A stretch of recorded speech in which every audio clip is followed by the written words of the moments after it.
Hello, അപ്പോൾ ഇന്നത്തെ recipe പലതരത്തിലുള്ള പുളിശ്ശേരിയാണ്. നമുക്ക് എന്ത് ഇൻഗ്രീഡിയൻസ് വെച്ചിട്ടും നമുക്ക് പുളിശ്ശേരി ഉണ്ടാക്കിയെടുക്കാം. ഇതിൽ പൈനാപ്പിൾ, മാമ്പഴം, അതുപോലെ തക്കാളി, നേന്ത്രപ്പഴം ഒക്കെ കാണിക്കുന്നുണ്ട്. അപ്പോൾ നമുക്ക് നോക്കാം. ഞാൻ എപ്പോഴും പറയാറുള്ള പോലെ ഡിസ്ക്രിപ്ഷനിൽ മെൻഷൻ ചെയ്യുന്നുണ്ട് ഓരോന്നും. അപ്പോൾ ഇതിലാദ്യം ഷെയർ ചെയ്യുന്നത് മാമ്പഴ പുളിശ്ശേരിയാണ്. അപ്പോൾ ഇതിന് വേണ്ടിയിട്ട് വേണ്ടത് നല്ല പഴുത്ത കുറച്ച് പുളിപ്പുള്ള മാങ്ങയാണെങ്കിൽ ഏറ്റവും നല്ലത്. അപ്പോൾ ഞാൻ വലിയ രണ്ട് മാങ്ങ എടുത്തിട്ടുണ്ട്. ഒന്ന് ഇതുപോലെ തൊലിയൊക്കെ കളഞ്ഞ് കട്ട് ചെയ്തെടുത്തിട്ടുണ്ട്. അതുപോലെ ഇതിൻ്റെ അണ്ടി കളയേണ്ടതൊന്നും വേണ്ട, അണ്ടിയോട് കൂടിയിട്ടാണ് കേട്ടോ ചേർത്ത് കൊടുക്കുന്നത്. പിന്നെ നിങ്ങളുടെ കയ്യിൽ ചെറിയ മാങ്ങ ഉണ്ടെങ്കിൽ അതാണ് കേട്ടോ ഏറ്റവും നല്ലത്. ഫുള്ളായിട്ട് തന്നെ ഇട്ട് കൊടുക്കാം. തൊലി കളഞ്ഞിട്ട് ഒരു 4 ചെറിയ മാങ്ങയൊക്കെ എടുത്താൽ മതി, 4 5 എടുത്താൽ മതി. ഇനി ഇതിലോട്ട് ചേർത്ത് കൊടുക്കുന്നത് പച്ചമുളകാണ്. ഇപ്പോൾ ക്രഷ് ചെയ്ത പച്ചമുളകൊന്ന് 2 3 പച്ചമുളകൊന്ന് ക്രഷ് ചെയ്തിട്ട് ചേർത്ത് കൊടുത്താൽ മതി. ഇനി ഇതിലോട്ട് 2 തണ്ട് കറിവേപ്പില ചേർത്ത് കൊടുക്കാം.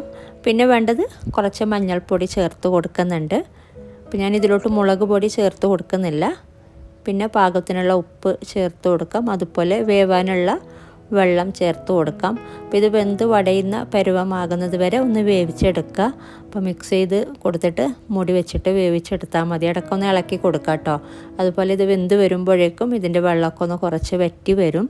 അപ്പോൾ നമുക്കിത് വേവിച്ചെടുക്കാം മൂടി വെച്ചിട്ട്. ഇനി ഇതിലേക്കുള്ള അരപ്പ് അരച്ചെടുക്കാം. അപ്പോൾ ഇതിന് വേണ്ടിയിട്ട് ഒരു ബ്ലെൻഡറിലോട്ട് 1.5 കപ്പ് ചിരകിയ തേങ്ങ ചേർത്ത് കൊടുക്കുന്നുണ്ട്. 1.5 കപ്പ് എന്ന് പറയുമ്പോൾ അങ്ങനെ അമർത്തി അങ്ങനെ പ്രസ് ചെയ്തെടുത്തിട്ടല്ല കേട്ടോ, ജസ്റ്റ് 1.5 കപ്പ് എടുത്താൽ മതി ഒരു കപ്പിൽ. അല്ലെങ്കിൽ ഒരു ചെറിയ തേങ്ങയൊക്കെ ആണെങ്കിൽ ഒരു പകുതി തേങ്ങ മതിയാകും, ഒരു മുറി തേങ്ങ മതിയാകും കേട്ടോ, ചെറിയ തേങ്ങ. അതുപോലെ കുറച്ച് വലിയ തേങ്ങയൊക്കെ ആണെങ്കിൽ ഒരു മുറി തേങ്ങ ഫുള്ളായിട്ടൊന്നും ചേർത്ത് കൊടുക്കണ്ട, പകുതിയേക്കാളും കുറച്ച് കൂടുതൽ ചേർത്ത് കൊടുത്താൽ മതി. ഇനി ഇതിലോട്ട് 1/2 ടീസ്പൂണ് ചെറിയ ജീരകം ക്യൂമിൻ ചേർത്ത് കൊടുത്തിട്ടുണ്ട്. പിന്നെ പാകത്തിന് വെള്ളം ചേർത്തിട്ട് ഇത് നന്നായിട്ട് നല്ല ഫൈനായിട്ട് തന്നെ അരച്ചെടുക്കാം. അപ്പോൾ ഇത് നന്നായി അരച്ചെടുത്തിട്ടുണ്ട്, നല്ല ഫൈനായിട്ട് തന്നെ അരഞ്ഞ് കിട്ടിയിട്ടുണ്ട്. ഇനി നമ്മൾ നേരത്തെ വേവിക്കാൻ വെച്ച മാമ്പഴം നല്ലോണം വെന്തിട്ടുണ്ട്. ഞാൻ നോക്കുന്നുണ്ടായിരുന്നു. അപ്പോൾ നല്ല പാകത്തിന് വെന്ത് വടയുന്ന പരുവത്തിൽ തന്നെ വേവിച്ചെടുത്തിട്ടുണ്ട്. അതുപോലെ ഇതിലുള്ള വെള്ളവും കൂടെ കുറച്ച് വറ്റിയിട്ടുണ്ട്. ഇനി ഇതിലോട്ട് നമ്മൾ അരപ്പ് ചേർത്ത് കൊടുക്കാം. അപ്പോൾ ഇനി ഇതിലോട്ട് അരപ്പ് ചേർത്ത് കൊടുക്കാം. പിന്നെ ഒരു ഇച്ചിരി വെള്ളം ഈ ഒരു ബ്ലെൻഡറിലോട്ട് ചേർത്തിട്ട് തന്നെ ചേർത്ത് കൊടുക്കുന്നുണ്ട്. ഇനി ഇത് മിക്സ് ചെയ്തിട്ട് നല്ലോണം ഒന്ന് തിളപ്പിച്ചെടുക്കാം. നന്നായി തിളച്ചതിന് ശേഷമാണ് ഇതിലോട്ട് തൈര് ചേർത്ത് കൊടുക്കുന്നത്. തൈര് ചേർത്തിട്ട് പിന്നെ അങ്ങനെ തിളപ്പിച്ചെടുക്കുന്നൊന്നുമില്ല. അപ്പോൾ വെള്ളത്തിൻ്റെ കൺസിസ്റ്റൻസിയൊക്കെ ഈ ഒരു സമയത്ത് പാകത്തിനാക്കിയെടുക്കുക.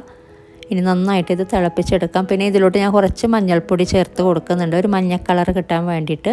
അപ്പോൾ നിങ്ങൾക്ക് മുളക് പൊടി വേണമെന്നുണ്ടെങ്കിൽ ഒരു 1/4 ടീസ്പൂണ് നേരത്തെ വേവിക്കുന്ന സമയത്ത് ചേർത്ത് കൊടുക്കാം. അപ്പോൾ എനിക്ക് നല്ല മഞ്ഞ കളറിലുള്ള മാമ്പഴ പുളിശ്ശേരിയാണ് വേണ്ടത്. അപ്പോൾ അതിന് വേണ്ടിയിട്ട് വീണ്ടും മഞ്ഞൾപ്പൊടി ചേർത്ത് കൊടുത്തിട്ടുണ്ട്. ഇനി ഇത് തിളക്കുമ്പോഴേക്കും കുറച്ചും കൂടെ ഇതിനേക്കാളും കളറുണ്ടാവും.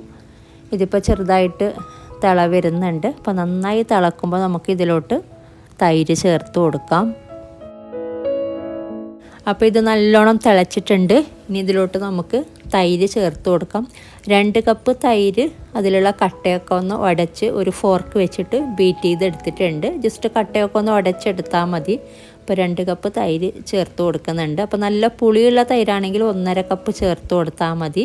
അപ്പോൾ ഈ ഒരു തൈരും കൂടെ ചേർത്തിട്ടൊന്ന് നന്നായി മിക്സ് ചെയ്തിട്ട് ചെറുതായിട്ടൊന്ന് തിള വരാൻ തുടങ്ങുമ്പോൾ തന്നെ ഫ്ലെയിം ഓഫ് ചെയ്യുക കേട്ടോ. തിളപ്പിച്ചെടുക്കണ്ട, ജസ്റ്റ് തിള വരാൻ തുടങ്ങുമ്പോൾ ഫ്ലെയിം ഓഫ് ചെയ്താൽ മതി. അപ്പോൾ ഈ ഒരു സമയത്തൊക്കെ ഫ്ലെയിം ഒന്ന് കുറച്ച് വെക്കുക. അപ്പോൾ ഞാൻ നേരത്തെ പറഞ്ഞ പോലെ ചെറുതായിട്ട് തിള വരുമ്പോൾ നമുക്ക് ഇതിലോട്ട് വറവിടാം. പിന്നെ ഉപ്പ് നോക്കിയിട്ട് പോരാന്നുണ്ടെങ്കിൽ ഉപ്പ് ചേർത്ത് കൊടുക്കാം. അതുപോലെ നിങ്ങൾ എടുക്കുന്ന മാമ്പഴത്തിന് മധുരം പോരാ എന്നുണ്ടെങ്കിൽ ഒരു 2 3 ടീസ്പൂണ് പഞ്ചസാര ചേർത്ത് കൊടുക്കാം. അപ്പോൾ ഒരു മധുരവും പുളിയും ഒക്കെയുള്ള കറിയാണല്ലോ പുളിശ്ശേരി എന്ന് പറയുന്നത്. ഇതിപ്പോൾ നല്ല പാകത്തിനായിട്ടുണ്ട്. അപ്പോൾ ഇത്രയും മതി. ഇനി നമുക്ക് ഇതിലോട്ട് വറവിടാം. അപ്പോൾ ഇത് വേറൊരു അടുപ്പിലോട്ട് മാറ്റിയിട്ട് ഇനി ഇതിലോട്ട് വറവിടാം. അപ്പോൾ ഒരു പാത്രം ചൂടാകുമ്പോൾ ഞാൻ കുറച്ച് വെളിച്ചെണ്ണ ചേർത്ത് കൊടുത്തിട്ടുണ്ട്. അപ്പോൾ ഇതൊന്ന് ചൂടായി വരുമ്പോഴേക്കും ഇതിലോട്ട് ഒരു 1/4 ടീസ്പൂണ് കടുക് ചേർത്ത് കൊടുക്കാം.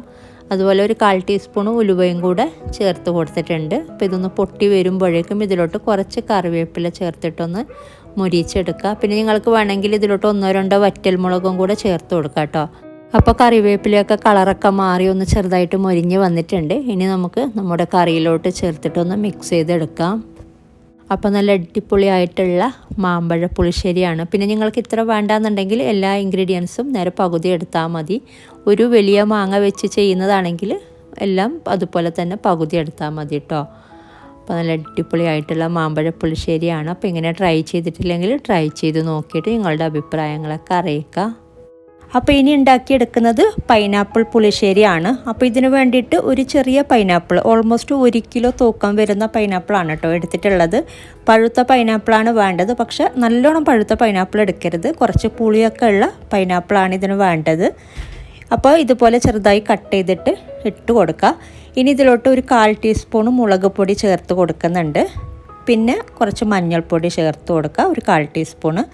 അതുപോലെ കുറച്ച് ഉപ്പ്, ഒരു പാകത്തിന് ഉപ്പും കൂടെ ചേർത്തിട്ട് പിന്നീട് നമുക്ക് ചേർത്ത് കൊടുക്കാം. അപ്പോൾ ഈ ഒരു സമയത്ത് കുറച്ച് ഉപ്പും അതുപോലെ വേവാൻ ആവശ്യത്തിനുള്ള വെള്ളവും കൂടെ ചേർത്തിട്ട് ഇത് നന്നായിട്ട് വേവിച്ചെടുക്കുക. അപ്പോൾ നമ്മൾ നേരത്തെ മാമ്പഴ പുളിശ്ശേരി ചെയ്ത പോലെ തന്നെ നമുക്ക് പൈനാപ്പിൾ വെച്ചിട്ട് ചെയ്യാം. പക്ഷേ ഈ ഒരു രീതിയിൽ ചെയ്തെടുക്കുമ്പോൾ ടേസ്റ്റിൽ വ്യത്യാസമുണ്ട് കേട്ടോ. അപ്പോൾ പൈനാപ്പിൾ പുളിശ്ശേരി ഉണ്ടാക്കുമ്പോൾ ഈ ഒരു രീതിയിൽ ട്രൈ ചെയ്തിട്ടില്ലെങ്കിൽ ട്രൈ ചെയ്ത് നോക്കാം. ഇനി ഇതിലേക്കുള്ള അരപ്പ് അരച്ചെടുക്കാം. അപ്പോൾ ഇതിന് വേണ്ടിയിട്ട് ഒരു ബ്ലെൻഡറിലോട്ട് 1 കപ്പ് ചിരകിയ തേങ്ങ ചേർത്ത് കൊടുത്തിട്ടുണ്ട്. ഇനി ഇതിലോട്ട് പച്ചമുളക് ചേർത്ത് കൊടുക്കുന്നുണ്ട്. ഒരു 2-3 പച്ചമുളക് ചേർത്ത് കൊടുത്താൽ മതി. പിന്നെ ഒരു 1/4 ടീസ്പൂണ് ചെറിയ ജീരകം, ക്യൂമിൻ, അതുപോലെ കുറച്ച് മഞ്ഞൾപ്പൊടി ചേർത്ത് കൊടുത്തിട്ടുണ്ട്. ഇനി അരക്കാൻ പാകത്തിന് വെള്ളം ചേർത്തിട്ട് നന്നായിട്ട് നല്ല ഫൈനായിട്ട് തന്നെ അരച്ചെടുക്കുക. അപ്പോൾ ഇത് നന്നായി അരച്ചെടുത്തിട്ടുണ്ട്. പിന്നെ നമുക്കിത് മാറ്റി വെക്കാം. അപ്പോൾ നമ്മൾ നേരത്തെ വേവിക്കാൻ വെച്ച പൈനാപ്പിൾ ഞാൻ ഇടയ്ക്ക് നോക്കുന്നുണ്ടായിരുന്നു. ഇപ്പോൾ ഇത് നന്നായി വെന്തിട്ടുണ്ട്. ജസ്റ്റ് ഒന്ന് ഉടയുന്ന പരുവമാകുന്നത് വരെ ഒന്ന് വേവിച്ചെടുക്കുക. ഇതിപ്പോൾ നല്ല പാകത്തിന് തന്നെ വെന്ത് കിട്ടിയിട്ടുണ്ട്. ഒന്ന് വെന്ത് ഉടയുന്ന പരുവത്തിൽ തന്നെ. ഇനി ഇതിലോട്ട് നമ്മൾ അരച്ച അരപ്പ് ചേർത്തിട്ട് ആദ്യം തിളപ്പിച്ചെടുക്കാം. നേരത്തെ നമ്മൾ മാമ്പഴ പുളിശ്ശേരിയിൽ ചെയ്ത പോലെ തന്നെ ആദ്യം അരപ്പ് ചേർത്തിട്ട് നന്നായി തിളച്ചതിന് ശേഷമാണ് ഇതിലോട്ട് തൈര് ചേർത്ത് കൊടുക്കുന്നത്. അപ്പോൾ കുറച്ച് വെള്ളവും കൂടെ ചേർത്ത് കൊടുത്തിട്ടുണ്ട്. ഇനി ഇത് നന്നായി മിക്സ് ചെയ്തിട്ട് ഇതിലോട്ട് ഉപ്പൊക്കെ നോക്കിയിട്ട് ഉപ്പ് ചേർത്ത് കൊടുക്കാം. അപ്പോൾ ഇതിൽ കുറച്ച് ഉപ്പ് കുറവുണ്ട്, അപ്പോൾ ഉപ്പ് ചേർത്ത് കൊടുത്തിട്ടുണ്ട്. പിന്നെ ഒരു 2 ടീസ്പൂണ് പഞ്ചസാരയും കൂടെ ചേർത്ത് കൊടുക്കുന്നുണ്ട്.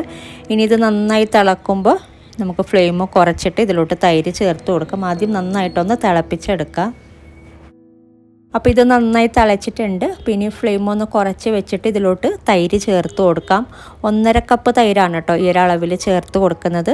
അപ്പോൾ തൈരിൽ കട്ടയൊക്കെ ഉണ്ടെങ്കിൽ ജസ്റ്റ് ഇതുപോലെ ഒന്ന് മിക്സ് ചെയ്ത് കൊടുക്കാം. ഒന്ന് ഉടച്ചെടുക്കാം കേട്ടോ. ഒരു ഫോർക്കോ ഒരു വിസ്കോ വെച്ചിട്ട് ജസ്റ്റ് ഇതുപോലെ ഒന്ന് മിക്സ് ചെയ്തിട്ട് ചേർത്ത് കൊടുത്താൽ മതി. അപ്പോൾ ഫ്ലെയിം ഒന്ന് കുറച്ച് വെച്ചിട്ടുണ്ട്. ഇനി ഇതിലോട്ട് ചേർത്തിട്ട് നന്നായിട്ടൊന്ന് മിക്സ് ചെയ്തെടുക്കാം. അപ്പോൾ ഇനി അധികം തിളപ്പിച്ചെടുക്കണ്ട. നേരത്തെ പറഞ്ഞ പോലെ ജസ്റ്റ് ഒന്ന് തിള വരാൻ തുടങ്ങുമ്പോൾ അല്ലെങ്കിൽ നല്ലോണം ഒന്ന് ചൂടായി കഴിയുമ്പോൾ ഫ്ലെയിം ഓഫ് ചെയ്യാം. പിന്നെ നിങ്ങൾക്ക് നല്ലോണം തിക്കായിട്ട് വേണമെന്നുണ്ടെങ്കിൽ ആദ്യം ചേർത്ത് കൊടുക്കുന്ന വെള്ളത്തിൻ്റെ അളവ് കുറച്ചാൽ മതി. ഇത് ഫ്ലെയിം ഓഫ് ചെയ്തിട്ട് നല്ലോണം ചൂടാറി കഴിയുമ്പോൾ ഇതിനേക്കാളും തിക്കായിട്ട് വരുന്നുണ്ട്. ഇതിപ്പോൾ നല്ലോണം ചൂട് കയറിയിട്ട് തിള വരാൻ തുടങ്ങിയിട്ടുണ്ട്. അപ്പോൾ ഇത്രയും മതി. ഇനി നമുക്കിതിലോട്ട് വറവിടാം. അപ്പോൾ വറവിടാൻ വേണ്ടിയിട്ട് ഒരു പാത്രം ചൂടാകുമ്പോൾ കുറച്ച് വെളിച്ചെണ്ണ ചേർത്ത് കൊടുത്തിട്ടുണ്ട്. അപ്പോൾ ഇത് ചൂടായി വരുമ്പോഴേക്കും ഇതിലോട്ട് 1/4 ടീസ്പൂണ് കടുക്, അതുപോലെ ഒരു 1/4 ടീസ്പൂണ് ഉലുവയും കൂടെ ചേർത്ത് കൊടുക്കുന്നുണ്ട്.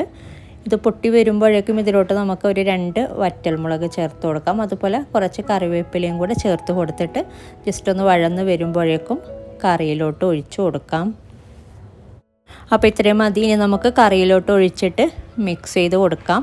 അപ്പോൾ നല്ല അടിപൊളിയായിട്ടുള്ള പൈനാപ്പിൾ പുളിശ്ശേരിയാണ്. അപ്പോൾ ഇങ്ങനെ ട്രൈ ചെയ്തിട്ടില്ലെങ്കിൽ ട്രൈ ചെയ്ത് നോക്കിയിട്ട് നിങ്ങളുടെ അഭിപ്രായങ്ങളൊക്കെ അറിയിക്കാം കേട്ടോ. അപ്പോൾ ഇനി ഷെയർ ചെയ്യുന്നത് നേന്ത്രപ്പഴം കൊണ്ടുള്ള പുളിശ്ശേരിയാണ്. അപ്പോൾ ഇതിന് വേണ്ടിയിട്ട് പഴുത്ത നേന്ത്രപ്പഴമാണ് കേട്ടോ വേണ്ടത്. പക്ഷേ ഒരുപാട് അങ്ങ് പഴുത്തതല്ല, ഒരു മീഡിയം പഴുത്ത നേന്ത്രപ്പഴം എടുത്താൽ മതി. അപ്പോൾ വലിയ 2 നേന്ത്രപ്പഴം ഒന്ന് ഇതുപോലെ കട്ട് ചെയ്തെടുത്തിട്ടുണ്ട്. അപ്പോൾ ഇത് നമുക്കൊരു പാത്രത്തിലോട്ട് ഇട്ട് കൊടുക്കാം. പിന്നെ നിങ്ങൾക്ക് ഈ ഒരു നേന്ത്രപ്പഴത്തിന് പകരം മത്തന്, യെല്ലോ പംകിനും ഇതേപോലെ ചെയ്തെടുക്കാം കേട്ടോ.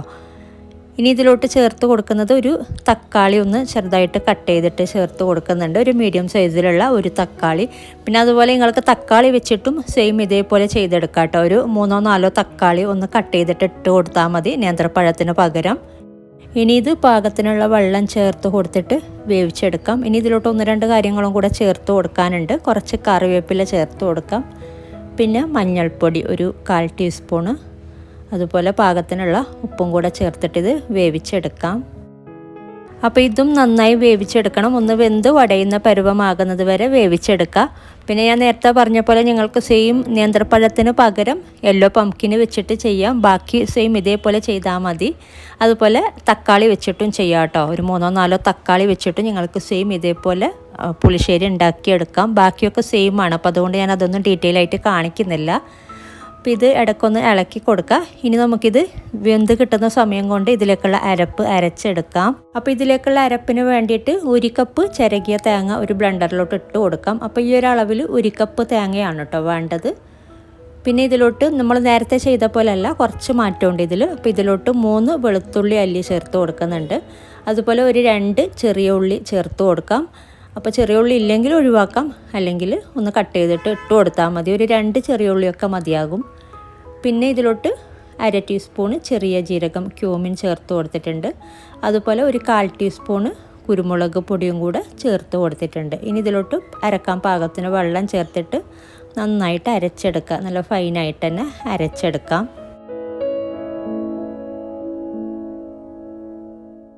അപ്പോൾ ഇത് നന്നായി അരച്ചെടുത്തിട്ടുണ്ട്. അപ്പോൾ ഇത് മാറ്റി വെക്കാം. ഇനി നമ്മൾ നേരത്തെ വേവിക്കാൻ വെച്ച ഈ ഒരു പഴം നല്ലോണം വെന്തിട്ടുണ്ട്. അപ്പോൾ ഞാൻ ഇടയ്ക്ക് നോക്കുന്നുണ്ടായിരുന്നു. അപ്പോൾ വെന്ത് ഒന്ന് ഉടയുന്ന പരുവത്തിൽ തന്നെ വെന്ത് കിട്ടിയിട്ടുണ്ട്. ഇനി ഇതിലോട്ട് പച്ചമുളക് നേരത്തെ വേവിക്കുന്ന കൂട്ടത്തിൽ തന്നെ പച്ചമുളക് ചേർത്ത് കൊടുക്കാം. അപ്പോൾ എനിക്ക് വിട്ടുപോയതാണ്. അപ്പോൾ ഞാൻ ഒരു 3 പച്ചമുളകൊന്ന് അരിഞ്ഞിട്ട് ചേർത്ത് കൊടുക്കുന്നുണ്ട്. ചെറിയ പച്ചമുളക് ആയതുകൊണ്ട് 3 എണ്ണം ചേർത്ത് കൊടുത്തിട്ടുണ്ട്. വലുതൊക്കെ ആണെങ്കിൽ 2 എണ്ണമൊക്കെ മതിയാകും. ഇതൊന്ന് മിക്സ് ചെയ്തിട്ട് ഇതിലോട്ട് നമുക്ക് അരച്ച അരപ്പ് ചേർത്ത് കൊടുക്കാം. അപ്പോൾ ഇനി ഇതിലോട്ട് അരപ്പ് ചേർത്ത് കൊടുക്കാം. അതുപോലെ വെള്ളവും കൂടെ നോക്കിയിട്ട് ഈ ഒരു സമയത്ത് തന്നെ ചേർത്ത് കൊടുക്കാം. അപ്പോൾ ഈ ഒരു ബ്ലെൻഡറിലോട്ട് തന്നെ ഒഴിച്ചിട്ട് വെള്ളവും കൂടെ ചേർത്ത് കൊടുത്തിട്ടുണ്ട്. ഇനി ഇത് നന്നായി മിക്സ് ചെയ്തിട്ട് ഇതിലോട്ടിന് കുറച്ച് മഞ്ഞൾപ്പൊടി ചേർത്ത് കൊടുക്കുന്നുണ്ട്. അതുപോലെ ഉപ്പ് നോക്കിയിട്ട് ഉപ്പ് ചേർത്ത് കൊടുക്കാം കേട്ടോ. പിന്നെ പഞ്ചസാരയും കൂടെ ചേർത്ത് കൊടുക്കാം. പഞ്ചസാര പിന്നീട് ചേർത്ത് കൊടുക്കാം, തൈരൊക്കെ ചേർത്തതിന് ശേഷം. അപ്പോൾ ഇതിലോട്ട് മഞ്ഞൾപ്പൊടി കുറച്ച് ചേർത്ത് കൊടുക്കുന്നുണ്ട്. പിന്നെ പാകത്തിനുള്ള ഉപ്പും കൂടെ ചേർത്തിട്ട് ഇത് നന്നായിട്ട് തിളപ്പിച്ചെടുക്കുക. നല്ലോണം തിളച്ചതിന് ശേഷം നമുക്കിതിലോട്ട് നമ്മൾ നേരത്തെ ചെയ്ത പോലെ തന്നെ തൈര് ചേർത്ത് കൊടുത്താൽ മതി. അപ്പോൾ ഇത് നന്നായി തിളപ്പിച്ചെടുത്തിട്ടുണ്ട്. ഇനി ഫ്ലെയിം ഒന്ന് കുറച്ച് വെച്ചിട്ട് ഇതിലോട്ട് തൈര് ചേർത്ത് കൊടുക്കാം. ഇതിന് തൈര് കുറച്ച് കൂടുതൽ ചേർത്ത് കൊടുക്കാം കേട്ടോ. നമ്മൾ നേരത്തെ ചേർത്ത പോലെ അല്ല. അപ്പോൾ ഈ ഒരു പഴത്തിന് അങ്ങനെ പുളിയില്ലല്ലോ. അപ്പോൾ അതുകൊണ്ട് ഇതിലോട്ട് 1.5 കപ്പ് മുതൽ 2 കപ്പ് വരെ തൈര് ചേർത്ത് കൊടുക്കാം. നല്ല പുളിയുള്ള തൈരാണെങ്കിൽ 1.5 കപ്പ് മതി, അല്ലെങ്കിൽ 2 കപ്പ് വരെ ചേർത്ത് കൊടുക്കാം കേട്ടോ. അപ്പം നിങ്ങൾ മത്തങ്ങ വെച്ചിട്ട് ചെയ്യുന്നുണ്ടെങ്കിൽ സെയിം ഇതേപോലെ തന്നെ ഈ ഒരു അളവിൽ തന്നെ തൈര് എടുക്കാം കേട്ടോ. അപ്പോൾ പുളിയില്ലാത്ത സംഭവമാണ് മത്തങ്ങയും. അപ്പോൾ പഴത്തിന് പകരം മത്തങ്ങ എടുത്താൽ മതി. ബാക്കിയൊക്കെ സെയിം ഇതേപോലെ ചെയ്തെടുത്താൽ മതി. അപ്പോൾ ഈ ഒരു സമയത്തൊക്കെ ഫ്ലെയിം ഒന്ന് കുറച്ച് വെക്കാം, ഒരു മീഡിയം ടു ലോ ഫ്ലെയിമിൽ. ഇനി ഇത് നല്ലോണം തിളപ്പിച്ചെടുക്കണ്ട. പിന്നെ ഉപ്പ് നോക്കിയിട്ട് ഉപ്പ് ചേർത്ത് കൊടുക്കാം കേട്ടോ. അതുപോലെ ഒരു 2-3 ടീസ്പൂണ് പഞ്ചസാരയും കൂടെ ചേർത്ത് കൊടുക്കുന്നുണ്ട്. എന്നിട്ടൊന്ന് നല്ലോണം ചൂടാറി കഴിയുമ്പോൾ തിള വരാൻ തുടങ്ങുമ്പോൾ നമുക്ക് ഫ്ലെയിം ഓഫ് ചെയ്യാം. അപ്പോൾ ഇത് നന്നായി ചൂടായിട്ടുണ്ട്, നല്ലോണം ചൂട് കയറിയിട്ടുണ്ട്, ചെറുതായിട്ടൊന്ന് തിള വരുന്നുണ്ട്. അപ്പോൾ ഇത്രയും മതി, തിളപ്പിച്ചെടുക്കണ്ട നല്ലോണം. അപ്പോൾ ഇത് പാകത്തിനായിട്ടുണ്ട്. ഇനി നമുക്കിത് വേറൊരു അടുപ്പിലോട്ട് മാറ്റിയിട്ട് ഇതിലോട്ട് ഇനി വറവിടാം. അപ്പോൾ വറവിടാനായിട്ട് വെളിച്ചെണ്ണ ചൂടാകുമ്പോൾ ഒരിച്ചിരി കടുക് ചേർത്ത് കൊടുക്കുക, ഒരു 1/4 ടീസ്പൂണ്. പിന്നെ ഇതിലോട്ട് കുറച്ച് കറിവേപ്പില ചേർത്ത് കൊടുക്കുന്നുണ്ട്. ഒരു 1/4 ടീസ്പൂൺ ഉലുവ വേണമെങ്കിലും ചേർത്ത് കൊടുക്കാം കേട്ടോ. അതുപോലെ ഒരു 2 വറ്റൽമുളകും കൂടെ ചേർത്ത് കൊടുത്തിട്ടുണ്ട്. അപ്പോൾ എല്ലാം കൂടെ വഴന്ന് വന്നിട്ടുണ്ട്. ഇനി ഫ്ലെയിം ഒന്ന് നല്ലോണം കുറച്ച് വെച്ചിട്ട് ഏറ്റവും ലോ ഫ്ലെയിമിലോട്ട് ആക്കിയിട്ട് ഇതിലോട്ട് ഒരു നുള്ളു മുളക് പൊടി ചേർത്ത് കൊടുക്കുന്നുണ്ട്. ഒരു 1/4 ടീസ്പൂണും വേണ്ട, അതിനേക്കാളും ഒന്ന് കുറച്ചിട്ട് തന്നെ മുളക് പൊടി ചേർത്ത് കൊടുത്തിട്ടുണ്ട്. ഇനി ഇത് ജസ്റ്റ് ഒന്ന് മിക്സ് ചെയ്തിട്ട് അപ്പോൾ തന്നെ ഫ്ലെയിം ഓഫ് ചെയ്യാം, അല്ലെങ്കിൽ കരിഞ്ഞു പോകും. പിന്നെ ഫ്ലെയിം ഓഫ് ചെയ്തിട്ട് നമുക്കിത് കറിയിലോട്ട് ഒഴിച്ചു കൊടുക്കാം. അപ്പോൾ നല്ല അടിപൊളിയായിട്ടുള്ള നേന്ത്രപ്പഴം പുളിശ്ശേരി റെഡി ആയിട്ടുണ്ട്. അപ്പോൾ ഈ ഒരു രീതിയിൽ ചെയ്യുമ്പോൾ നല്ല ടേസ്റ്റ് ഉണ്ട്. ഈ ഒരു നേന്ത്രപ്പഴം പുളിശ്ശേരി പഴത്തിൻ്റെ പച്ചച്ചുവയൊന്നുമില്ല കേട്ടോ, നല്ല ടേസ്റ്റ് ഉണ്ട് കഴിക്കാനായിട്ട്. അപ്പോൾ ഇതിൽ കാണിച്ച എല്ലാ പുളിശ്ശേരിയും എല്ലാം ഒന്നിനൊന്ന് മെച്ചമാണ്. മാമ്പഴ പുളിശ്ശേരി ആണെങ്കിലും പൈനാപ്പിൾ പുളിശ്ശേരി ആണെങ്കിലൊക്കെ. അപ്പോൾ നിങ്ങളുടെ കയ്യിൽ എന്താണോ ഉള്ളത് വെച്ചിട്ട് നിങ്ങൾക്ക് ഉണ്ടാക്കിയെടുക്കാം. എന്നിട്ട് നിങ്ങളുടെ അഭിപ്രായങ്ങളൊക്കെ അറിയിക്കാം കേട്ടോ.